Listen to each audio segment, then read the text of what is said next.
Nightmare fuel. The term gets thrown around a lot now, and rather freely at that.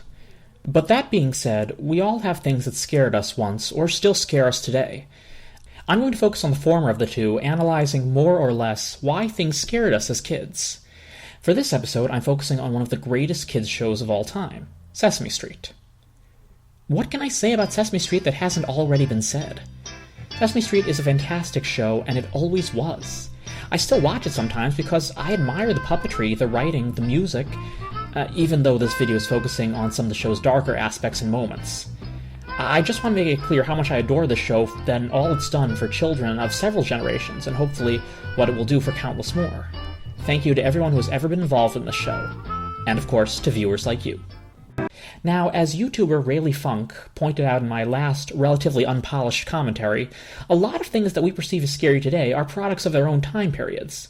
This is undoubtedly true with Sesame Street. One of the biggest things you'll notice with the first few seasons is how bleak and gray the whole set looked. It had a real gritty city feel to it, even with the fun puppets. The colors were duller, and the show had a slower pace to it. The Muppets on the show also were a lot scruffier and a bit cheaper looking at times. This is because many of the puppets that appeared in the first season were not actually created for the show, but had appeared in other Jim Henson productions. The result was some creepy and intimidating monsters that menaced Kermit, Ernie, and Bert. Out of all the original monsters, only Cookie Monster and Grover made the cut, the others more or less fading into obscurity, though a few obscure faces have popped up here and there.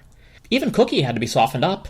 He was kind of a bully in the early days, but most of the time he just acted like a spoiled toddler who had to get his way.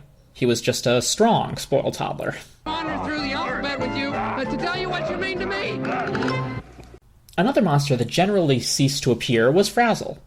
He debuted in the early 1970s. Frazzle mostly growled and roared, but that was just his way of communicating. However, even though he was intended to teach kids about different ways of expressing emotions and feelings, not to mention that even if someone looks a little different, they might be friendly, Frazzle never seemed to catch on. He stopped showing up around the early 2000s to my knowledge, but like many obscure Muppets, he's popped up at odd moments. Well, what did you do then? Oh, I don't blame you. Snuffy's first appearance was pretty off-putting as well.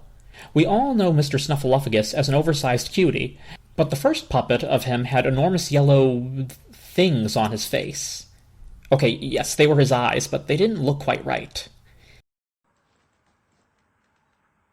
Well, I don't think I've ever seen you before here on Sesame Street. Oh, hello. Then there was the original version of the Count, who had hypnotic power and could make people freeze in place. He also infamously made poor Grover run at hyper speed to make an endless amount of hot dogs for him to count, before Grover passed out from exhaustion. It wasn't just the Muppets, though, that had their creepy sides.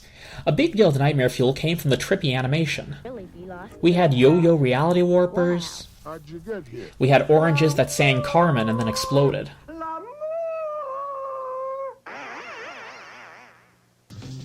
A giant rabbit creature chasing kids. Edward Gorey homages.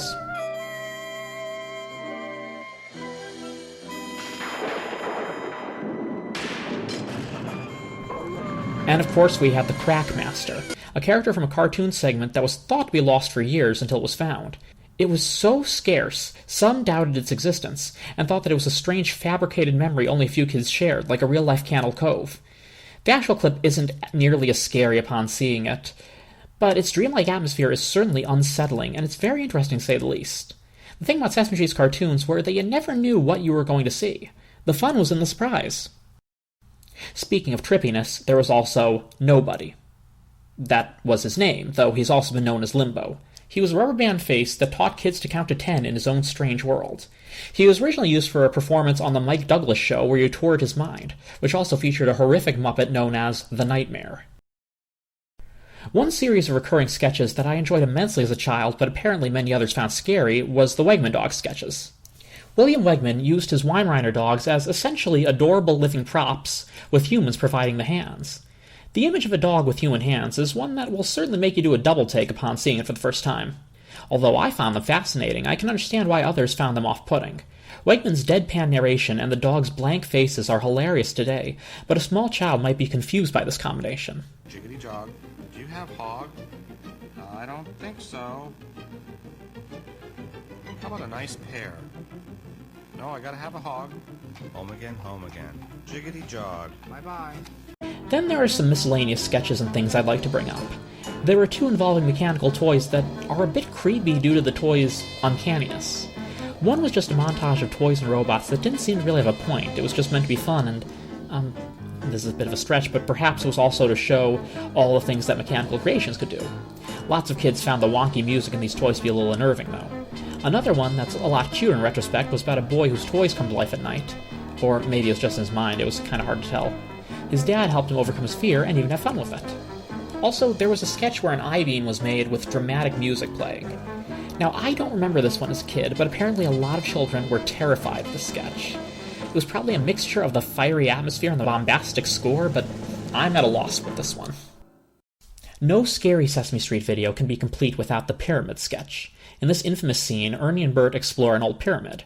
Ernie stays behind, too nervous to go any farther, but a statue that looks a lot like Ernie begins to playfully poke and tease the orange Muppet, terrifying him and the audience. Although they eventually make friends and duet in Rubber Ducky, the lead-in where the statue silently creeps up behind Ernie is still rather creepy today.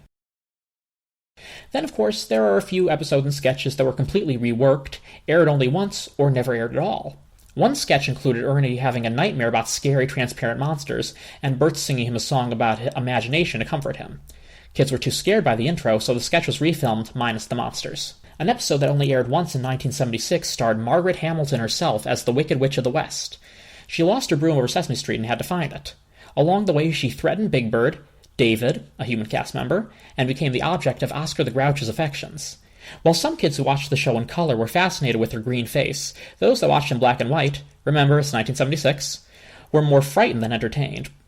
Miss Hamilton, however, appeared on an equally amazing show, Mr. Rogers' Neighborhood, where she explained to my hero, Mr. Rogers, her acting process and gave some interesting insight on how the witch wasn't truly evil in her eyes, just angry and frustrated. Sometimes the children feel that she's a very mean witch, and I expect she does seem that way, but I always think that there are two things about her. She does enjoy everything that she does, whether it's good or bad. She enjoys it. But she also is what we sometimes refer to as frustrated. She's very unhappy because she never gets what she wants. Mr. Rogers, you know, most of us get something along the line, but as far as we know, that witch just never got what she wanted. And mainly, she wanted those ruby slippers. And this was years before Wicked. Now, the unaired episode in question was meant to address the sensitive subject of divorce. Having already addressed death in a beautiful and tasteful way when cast member Will Lee, who played Mr. Hooper, passed on, the studio tried to create an episode where Snuffy's parents get divorced. The test audience kids ended up being too upset by the scenes in which Snuffy and his sister Alice reacted to their parents fighting, and the show never even aired. Years later, Abby Cadabby on the show has divorced parents, but the key was not showing the divorce taking place, and having Abby already be adjusted and fine with the change.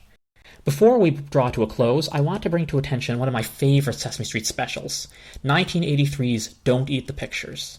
I want to do a full commentary of this someday, but I'll try to speak relatively briefly on it for now. The idea is that the Sesame Gang gets locked in the Metropolitan Museum overnight and learns about appreciating art, and in Cookie Monster's case, about not eating displays, hence the title. I love everything about this special, and I'm also interested in all the things that they did here that they would probably never get away with now. Now, on one hand, there's nudity featured in some of the statues. It's tasteful, and it's art. That's fine. But I know that someone somewhere would get offended by this nowadays. Nudity in the world today. And I, for one, am just appalled by it. No, the real stuff that would raise a few eyebrows now, and a good factor of nightmare fuel, don't forget that, comes in when Big Bird and Snuffy meet the ghost of a young Egyptian prince and his invisible ghost cat.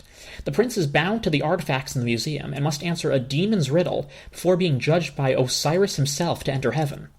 And yes, we see all this unfold. Because it's Sesame Street, it's not absolutely horrifying by any extent, but it's still surprising to see these things being brought up. I adored the special as a child, and I still adore it now. I used to get it from the library pretty much every week. The subtle, ominous atmosphere, the fantastic music, the script, everything about it is wonderful, and I highly recommend you go to the Metropolitan Museum website and order yourself a copy. Seriously, it will not disappoint. So that's Sesame Street's Nightmare Fuel.